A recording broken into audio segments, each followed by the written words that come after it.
Imagine how easy it would be to run if we had springs in our feet. That's not a gimmick, you actually have this built into your body. Your foot works like a spring. It loads when you land and recoils to propel you. When that system is working well, running feels lighter, easier, and more efficient. But for most of us, it doesn't. Not because something's wrong, but because we've stopped using it. When was the last time you skipped, hopped, or just played? That kind of movement is what keeps your springs strong. Even something as simple as playing around with your kids can help improve your running. Here's 3 exercises to help you get started with improving your ankle springs. If you want more, check out the full class in the link in the description below. First exercise, you're going to pop your hacky between your heels and come up into a calf raise.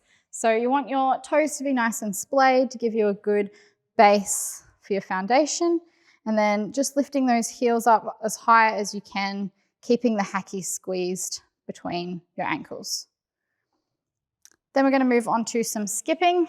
So you can just skip on the spot, or if you've got lots of space, if you're outside or you've got a nice big room, you can skip around as well.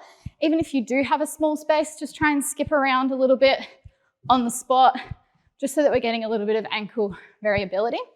You can also play around with some height, seeing how high you can spring in these ones, or you can go nice and quick and keep it low, moving through those. And then our last exercise, you're going to need your SoleMate in narrow stance, standing up onto the SoleMate, splaying your toes around, and then you're bouncing your heels. Few options here for increasing the difficulty. If this is too easy, you can go into a single leg heel bounce, or you can add in your hacky sack for more of a coordination movement. If you feel like your ankle springs still need a little bit more work, you can watch a full class in our Explorer membership at 3 different difficulty levels. Hit the link in the description below. Thanks for watching, we'll see you next time.